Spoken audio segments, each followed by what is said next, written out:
Hello, fellow rancher land enthusiasts. I am Jaime Elizondo from Real Well Ranching, and I am here to make your ranch or farm life better. Today, we are embarking on an enriching journey to enhance your pasture improvement, exploring the power of effective mowing, mastering the ability to stop overgrazing, and uncovering the secrets to make your pastures great now and in the long run. Before we start, I want to let you know that I have created a new guide for you, showing you how to improve your pastures long-term in 2 easy steps. It is free, and you can download it at www.rwranching.com/pastures. Okay, let's start. Have you ever pondered what's holding back your forage production? Could it be the persistent presence of weeds and brush? Or perhaps it's the way you manage grazing, or maybe a combination of both. As we step into this topic, we'll address these questions and open the door to comprehensive solutions. In the early days of my ranching journey, I encountered these challenges head-on. The pursuit of cost-effective alternatives to tackle these issues led me to an eye-opening revelation. Our livestock could play a significant role in restoring the health of both grass and soil. The use of chemicals offered short-lived results, but I knew there had to be a more sustainable way forward. After I had used herbicides, I found out that I was only addressing symptoms, weeds and brush, but not the root cause that helped them proliferate. And after the herbicide effect wore off, the weeds and brush returned stronger than ever. Have you seen this? Well, after some time, those problems will become even worse if I kept using herbicides.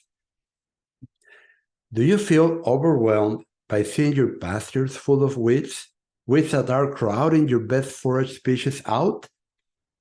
I know the feeling. It means lower forage or grass productivity per acre as the weeds suck the moisture, nutrients, and compete for sunlight. And that does not make me happy. I've learned so much from smart ranchers and good books. Let's use their tips to make your pastures the best they can be. Some of them gave me direct advice, and some wrote very good books or articles that helped me understand better. So my hat is off to them. We will consider 2 easy steps that will improve your pastures long term. Number 1, control your weeds and brush by mowing. And number 2, keep only 1 or at the most 2 groups of livestock in your property. These 2 steps are very simple and will improve your pastures now and in the future. But many people refuse to follow them. I learned that mowing can be used effectively to control weeds and brush and greatly increase your forage production. But the mowing has to be done correctly to give the most benefits. Beyond good looks, mowing can be a potent tool for reshaping your pasture's landscape. We will explore how well-executed mowing can address weeds and plant growth, fostering healthier grasses and forage while keeping problematic weeds at bay. After a lot of learning and trying things out, I found ways to really make our pastures awesome. Mowing is an art and a science, so let's talk about the right way to do it. Mowing isn't just about cutting grass. It's about strategically managing your landscape. Discover the techniques and methods that can ensure mowing becomes a transformative force on your ranch, resulting in thriving pastures that benefit both livestock and land. Stubborn weeds? They're taking up the space and food your grass needs. Let's kick them out and make space for more and better quality grasses. On a ranch near Katy, Texas, they had been grazing continuously for many years, and weeds had taken over the whole pasture. They were like 6 feet tall. So we started mowing to control the weeds and allow sunlight to reach the grass. At first, the weeds were strong and vigorous, but after the second mowing, the grass got stronger and the weeds were weaker. After the third mowing that year, there were little weeds and a much higher grass production. We achieved this without any herbicides or synthetic fertilizers, only with the judicious use of the mower and correct grazing management. We also did it with double the normal stocking rate, more grass and more livestock with mowing. Now, depending on the degree of invasion of weeds in your paddock, the reduction in forest production can go from 10 to 90%. Plus, when weeds and shrubs are strong from years of them not being cut, when we finally mow them, they will have vigorous regrowth. You see, any plant that is not consumed by your livestock is a weed, and some can also be brush or young trees. Now, there are many alternatives to controlling weeds and shrubs in your paddocks, but most of the ones advertised in magazines involve the use of herbicides. And the use of herbicides means that soil life will be killed or at least damaged. I much prefer to have a high level of soil life and wildlife in my farm than to use herbicides. Sure, chemicals work, but let's be nice to the land. We will find ways to say goodbye to weeds without harming your soil.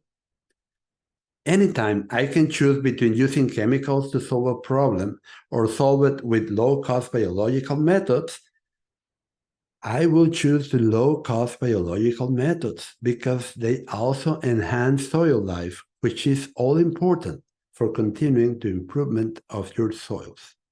And let me tell you a secret. The secret is that we can control weeds and shrubs with mowing and correct grazing management.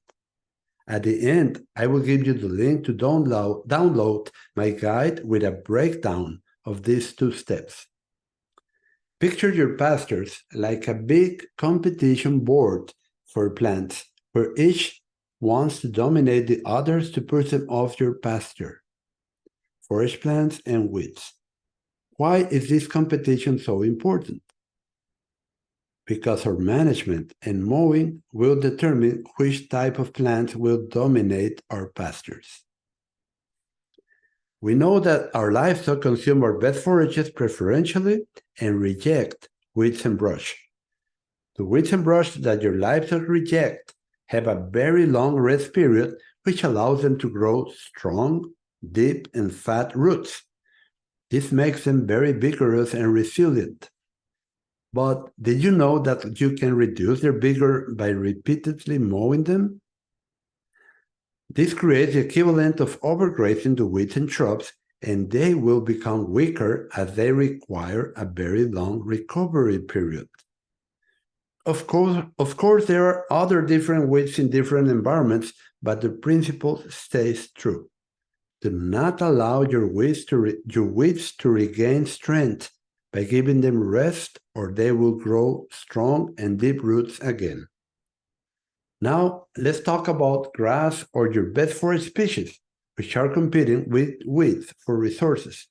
We need your grasses stronger by giving them long rest periods so they can displace the weeds from your pastures. It is a competition that occurs above and below ground. Above ground for sunlight and below ground for nutrients and moisture.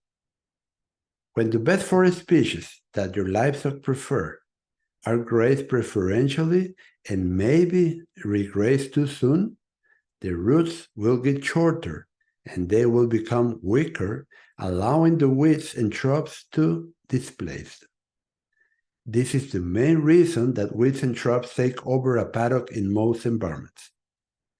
But we know now that when grass is growing fast, the regrowth can be beaten off when we leave livestock for more than 4 days in a paddock. And this creates overgrazing by the livestock regrazing the regrowth, And sometimes we leave our livestock there for a month or two. Talk about debilitating our best forage species roots. What this means is that we need to do the opposite and create strong and deep roots in our preferred forages so that they can regain their vigor. And here's the secret. If we leave our livestock no longer than 3 days in a paddock, mow low immediately after the livestock have consumed the grass and move to the next paddock. Allow a long enough recovery period for the forage plants to fully recover. After that, we will be able to reduce the vigor of the weeds and brush while increasing the vigor of our best forage species.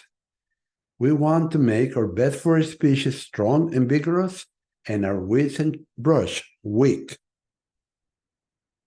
So here are the steps to take when mowing to control weeds brush in your paddocks. Number 1, timing is everything. Knowing when to mow is important. Mowing isn't a random act. It is a strategic move. We'll dive into the art of timing mowing sessions to concede with optimal grass regrowth, ensuring your efforts yield the desired results. You do not want to mow and then not have a good regrowth of your grass. 2. Mowing frequency plays a pivotal role in weed control and pasture improvement. Discover the factors that influence the number of mowings required each year, tailored to your specific weed challenges and land characteristics. 3. Mow too high or too low. We'll tell you the perfect height for success. Okay, we have seen that mowing helps to control weeds and shrubs, and I have done this for many, many years with success and without using any poisons on the land. But what about regaining vigor and deep roots in your preferred forage species? How do we get that much higher forage productivity? We will explore how well-managed grazing can restore plant vigor, create resilient pastures, and elevate your ranch overall productivity. Picture your ranch as an intricate ecosystem. Learn how your livestock can become active participants in controlling weeds and brush, forming a symbiotic relationship that amplifies your efforts. After we control the weeds and shrubs, our forages will start producing much more due to less competition with weeds. But we want more. We want our forages to bloom into super productive and lush pastures. Imagine mowing plus happy animals. They make a super team that beats weeds. So get ready for a total pasture makeover. Now, a big area of opportunity I encounter in most places is that most people overgraze unknowingly by keeping too many small groups of livestock in their farm. Overgrazing is defined as returning to regraze a plant before it has fully recovered, and having too many groups of livestock will make it very difficult to avoid overgrazing. And we know this will greatly reduce our forage or pasture productivity. I had a student that had too many groups of livestock on his farm, and I explained to him that he needed to consolidate them all into one larger group to give enough rest to the whole property and to greatly reduce his workload. At first, he didn't want to do it and gave me all the very important to him reasons of why it was necessary to keep 6 or 8 groups of livestock on his farm. He wanted to know who the sire was of every calf. He wanted to supplement one group more than the other. He wanted to have heifers separated from mature cows, and he wanted to have finishing animals all by themselves. But that gives us many groups, which in the end were set stocked on one paddock for each group without moving them. And this is the worst type of grazing non-management, leaving them in a paddock for a long, long time. I explained that under set stocking, the grass is continually being beaten off, overgrazed, by the livestock, and productivity will only get to 1/4 of potential. So what could you do with 4 times increase in grass productivity by stopping overgrazing on continuous grazing? Having only 1 to 2 groups of livestock will help us to improve our pastures now and in the future while making your life easier. Eventually, he consolidated all the different groups in one, and now he's able to rotate them around his farm without leaving them for too long in a given paddock and without overgrazing, with the result that even in a very bad drought, he is able to have ample forage supply for his livestock, while his neighbors, who insisted on maintaining many different groups of livestock, ran out of forage and started feeding hay precisely due to overgrazing. Overgrazing creates short and weak roots, and whenever there is a drought, those short and weak roots cannot reach moisture, which is deeper by then. We need to consider the following when putting all our livestock together. 1. Multi-species.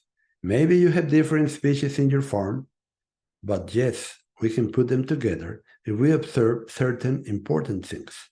2. Different classes of livestock. We need to be creative and implement an easy way to have them all together most of the year.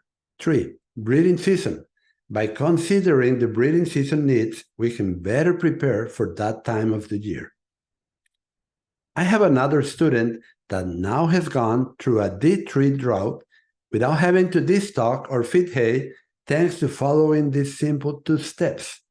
Her neighbors did not change their ways and lost the opportunity to improve their pastures and drought-proof their farm. You do not want to be left behind on this one. Now that you know these 2 steps and how they can greatly increase your grass productivity and land, you may be thinking, I want to start. If only I had a written step-by-step plan to follow and have success. Well, I have created a free guide that you can follow with all the necessary and very important considerations to improve your pastures now and for the future. Make sure you download it at www.rwranching.com/pastures. Your free PDF of how to improve your pastures long-term in 2 easy steps is ready for you.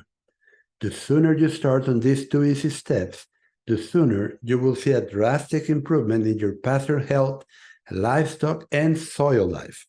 Once again, it is www.rwranching.com/pastures. Well, thank you for joining me on this enlightening exploration of pasture improvement. Here's to revitalize pastures, thriving livestock, and the enduring success of your ranching endeavors. May God bless you all.